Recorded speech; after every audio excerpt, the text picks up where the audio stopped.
అంబిక నిజ స్వరూపం తెలుసుకున్న విహారీ తనను చంపడం కోసం అని చెప్పి గన్ తీసుకుని ఆవేశంగా బయలుదేరి వెళ్తూ ఉంటాడు.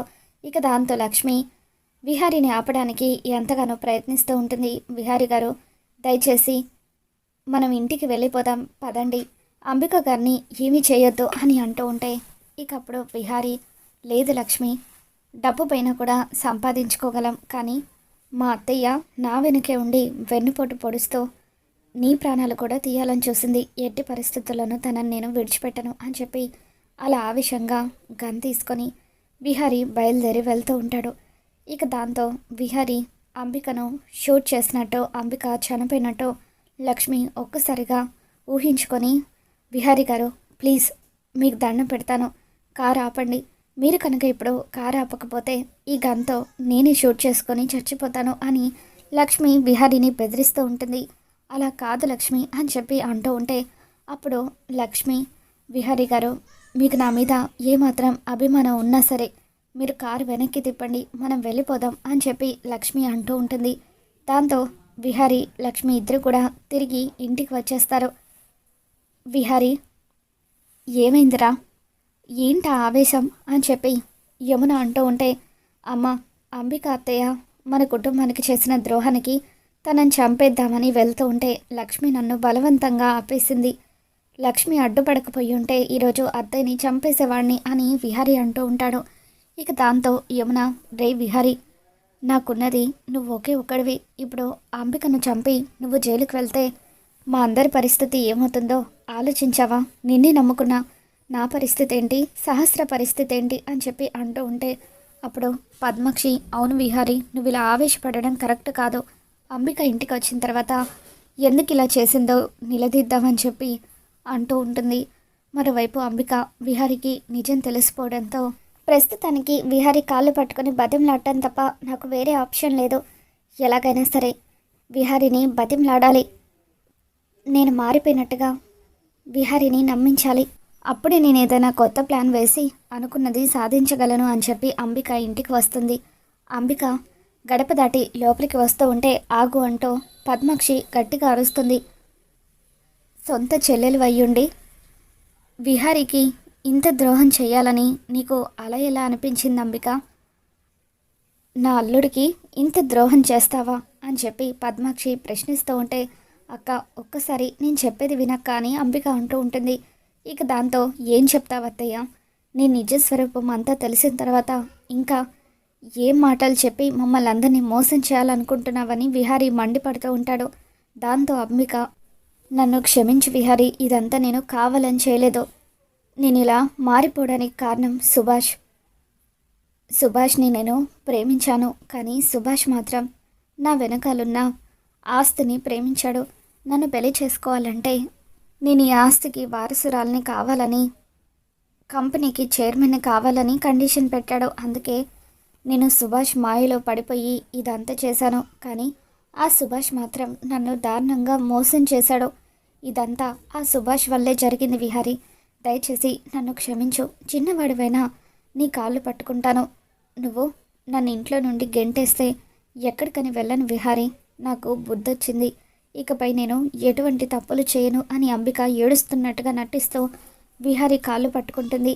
ఇక దాంతో యమున విహారీతో, విహారీ, అంబిక ఆ సుభాష్ మాయలో పడి ఇదంతా చేశానని అంటుంది కదరా, తనకు కూడా మారటానికి ఒక అవకాశం ఇద్దాము, మీ నాన్నగారి కళ ఉమ్మడి కుటుంబం విడిపోకుండా ఉండాలని, మరి అటువంటి కళను చెదిరిపోయేలాగా చేయకూడదు కదా, మన ఉమ్మడి కుటుంబంలో ఎటువంటి సమస్యలు వచ్చినా మనమే తీర్చిదిద్దుకోవాలని చెప్పి యమున విహారీకి నచ్చ చెప్పడంతో, సరే అత్తయ్య, అమ్మ, అత్తయ్య వీళ్ళందరూ ఇంతలా చెప్తున్నారు కాబట్టి ఇదే నీకు ఆఖరిసారి ఛాన్స్ ఇవ్వడం, ఇంకొకసారి నీ వల్ల ఇటువంటి పొరపాటు జరిగితే అప్పుడు నేను అస్సలు సహించను అని చెప్పి విహారీ అంటూ ఉంటాడు.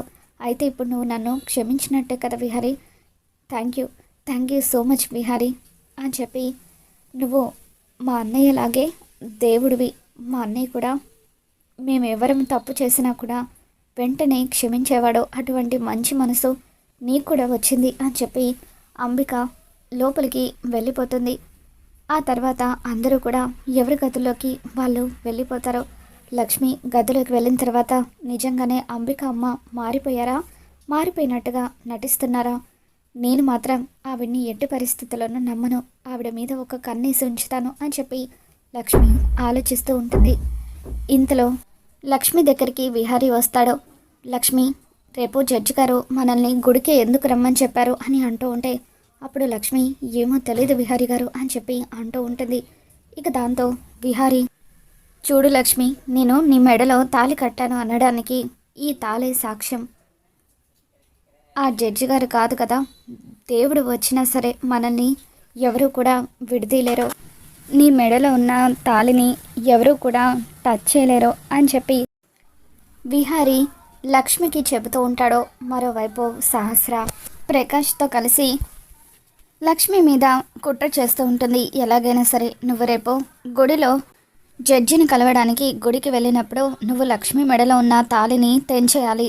లక్ష్మి బావ మధ్యలో ఉన్న బంధాన్ని శాశ్వతంగా తెంపేయాలి అని చెప్పి సహస్ర ప్రకాష్కి చెప్తూ ఉంటుంది. సరే, తప్పకుండా చేస్తాను అని చెప్పి ప్రకాష్ అంటూ ఉంటాడు. ఇక తర్వాత రోజు ఉదయాన్నే లక్ష్మి విహారీ ఇద్దరు కూడా ఆఫీస్ పని మీద బయటకు వెళ్తున్నామని చెప్పి గుడికి వెళ్తారు. యమున దేవుడికి దండం పెట్టుకుంటూ ఆ దేవుడి దయ వల్ల ఈరోజు జడ్జి గారు వాళ్ళిద్దరిని ఒప్పించి విడాకులు ఇప్పించేస్తే చాలా బాగుంటుందని చెప్పి అనుకుంటూ ఉంటుంది.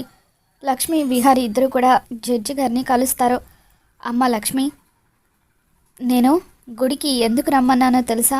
గుడిలో అయితే ఎవరు అబద్ధం చెప్పరు కాబట్టి, మీరు ఇద్దరు కూడా దైవాన్ని నమ్మే వాళ్ళే కాబట్టి మీ మనసులో ఏదున్నా సరే ఉన్నది ఉన్నట్టుగా చెప్తారని మీ ఇద్దరిని ఇక్కడికి రమ్మని చెప్పాను. ఇప్పుడు చెప్పు లక్ష్మి, నువ్వు ఇంకా విహారీకి విడాకులు ఇద్దామని అనుకుంటున్నావా అని చెప్పి అంటూ ఉంటే అవును జడ్జి గారు అని చెప్పి లక్ష్మి అంటూ ఉంటుంది. అప్పుడు జడ్జి గారు, విహారీతో విడిపోవాలనుకున్నప్పుడు మరి తను ఏ తప్పు చేయలేదని నిన్న కోర్టులో ఎందుకు ప్రూవ్ చేశావమ్మా అని చెప్పి జడ్జి గారు అడుగుతూ ఉంటారు. ఇదంతా నీ భర్తను కాపాడుకోవడం కోసమే కదా చేశావు. మరి అటువంటి బంధాన్ని నువ్వే ఎందుకు వద్దని అనుకుంటున్నావు?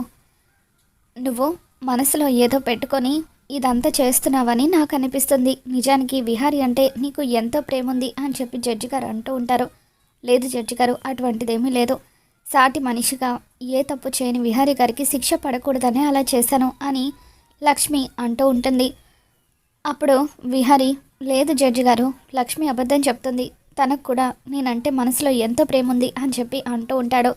లేదు లేదు లేదు అని చెప్పి లక్ష్మి ఏడుస్తూ ఉంటుంది. సరే లక్ష్మి, నీకు నీ భర్త అంటే ఎటువంటి ప్రేమ లేదు కదా, అయితే ఇదే గుడిలో మీ ఇద్దరి బంధం తెగిపోబోతుంది. అది ఎప్పటికో కాదు, ఇప్పుడే. విహారీ, లక్ష్మి మెడలో ఉన్న ఆ తాళిని తీసేయి అని చెప్పి జడ్జి గారు అంటూ ఉంటారు. ఇక దాంతో లక్ష్మి జడ్జి గారు అని చెప్పి ఏడుస్తూ తన తాళిని గట్టిగా పట్టుకుంటుంది. ఏమ్మా, ఎలాగో విడాకులు తీసుకొని మీరిద్దరు విడిపోవాలని అనుకుంటున్నారు. నువ్వు కూడా ఈ బంధాన్ని వద్దనుకుంటున్నావు. విహారీతో బంధం వద్దనుకున్నప్పుడు అతను కట్టిన తాళి మాత్రం నీ మెడలో ఎందుకమ్మా అని చెప్పి జడ్జి గారు ప్రశ్నిస్తూ ఉంటారు. ఇక దాంతో లక్ష్మి ఏం సమాధానం చెప్పలేక ఏడుస్తూ ఉంటుంది. అప్పుడు విహారీ బాధగా లక్ష్మి వైపు చూస్తూ ఉంటే, ఏంటి విహారీ అలా చూస్తున్నావు? లక్ష్మి విడాకులు ఇవ్వడానికి సిద్ధపడింది కదా, మరి తన మెడలో నువ్వు కట్టిన తాళెందుకు? నీ చేతులతో నువ్వే ఆ తాళిని తీసేయని చెప్పి జడ్జి గారు అంటూ ఉండగా ఇంతలో ప్రకాష్ ముసుగు వేసుకొని దొంగలాగా లక్ష్మి తాళి తెంచేయడానికి ప్రయత్నిస్తూ ఉంటాడు. అలా లక్ష్మి మెడలో తాళి లాగుతూ ఉంటే అప్పుడు విహారీ ముసుగులో ఉన్న ప్రకాష్ని పట్టుకొని చితక్కొడుతూ ఉంటాడు. రే, నా భార్య లక్ష్మి మెడలో ఉన్న తాళిని తెంచబోతావా అని చెప్పి విహారీ కొడుతూ ఉంటే అప్పుడు లక్ష్మి కూడా ప్రకాష్ని కొడుతూ ఉంటుంది. రే దొంగ విధవ, నా మెడలో ఉన్న తాళిని తెంచాలని చూస్తావా అని చెప్పి లక్ష్మి కూడా అతన్ని చితక్కొట్టడంతో ప్రకాష్ అక్కడి నుండి పారిపోతాడు. అప్పుడు జడ్జి గారు లక్ష్మి వైపు చూస్తూ, అమ్మ లక్ష్మి, బంధం వద్దనుకున్న నువ్వు తాళికి మాత్రం ఎంత విలువిస్తున్నావో, నీ మెడల నుండి ఆ తాళి తీయడానికి నువ్వు ఏమాత్రం ఇష్టపడడం లేదు. మరి అటువంటప్పుడు ఎందుకు నువ్వు విహారీకి విడాకులు ఇవ్వాలనుకుంటున్నావని జడ్జి గారు అడుగుతూ ఉంటే, ప్లీజ్ జడ్జి గారు, దయచేసి నన్ను ఏమీ అడగండి, నేనేమీ చెప్పే పరిస్థితిలో లేను అని లక్ష్మి అంటూ ఉంటుంది. చూడు లక్ష్మి, నిజమేంటో నువ్వు నాకు చెప్పకపోయినా పర్వాలేదు, కానీ దయచేసి నీ జీవితాన్ని నువ్వే నాశనం చేసుకోవద్దు. మీ ఇద్దరికి ఒకరంటే ఒకరికి ఎంతో ప్రేమ ఉంది. కాబట్టి ఒక్కసారి మీరిద్దరూ మాట్లాడుకోండి, కలిసి ఉండడానికి ప్రయత్నించండి అని చెప్పి జడ్జి గారు అంటూ ఉంటారు. నేను మీకు మరొక అవకాశం ఇస్తున్నాను, 2 రోజుల తర్వాత మళ్ళీ మిమ్మల్ని కలుస్తాను అని జడ్జి గారు అక్కడి నుండి వెళ్ళిపోబోతూ ఉంటే ఇక అప్పుడే లక్ష్మి సడన్గా కళ్ళు తిరిగి పడిపోతుంది. గుడిలో ఉన్న జనాలందరూ కూడా గుమిగూడతారు. అందులో ఒక డాక్టర్ కూడా ఉండడంతో లక్ష్మిని టెస్ట్ చేసి జడ్జి గారు ఈ అమ్మాయి తల్లి కాబోతుంది అని చెప్పి అంటూ ఉంటారు. ఇక దాంతో విహారీ ఎంతగానో ఆనందపడిపోతూ లక్ష్మి లక్ష్మి అని చెప్పి తనని పిలుస్తూ ఉంటాడు. బాబు, అమ్మాయిని జాగ్రత్తగా చూసుకో బాబు అని చెప్పి అక్కడున్న ఆడవాళ్ళు వెళ్ళిపోయిన తర్వాత జడ్జి గారు విహారీతో, విహారీ, ఇన్ని రోజులు లక్ష్మికి మాత్రమే నీ అవసరం ఉండేది, ఇప్పుడు తన కడుపులో ఉన్న బిడ్డకు కూడా నీ అవసరం ఉంది. ఎట్టి పరిస్థితుల్లోనూ మీ బంధాన్ని వదులుకోవద్దు అని చెప్పి అంటూ ఉంటే, తప్పకుండా జడ్జి గారు, ఇప్పటి నుండి లక్ష్మికి తన కడుపులో ఉన్న బిడ్డకు న్యాయం చేయాల్సిన బాధ్యత నా మీద ఉంది. ఇప్పుడే మా బంధం గురించి ఇంట్లో అందరికీ నిజం చెప్పేస్తాను అని చెప్పి విహారీ లక్ష్మిని తీసుకొని ఇంటికి వస్తూ ఉంటాడు. మరి రాబోతున్న ఎపిసోడ్లో ఏం జరగబోతుందో మళ్ళీ మన ఛానల్ తెలుసుకుందాం.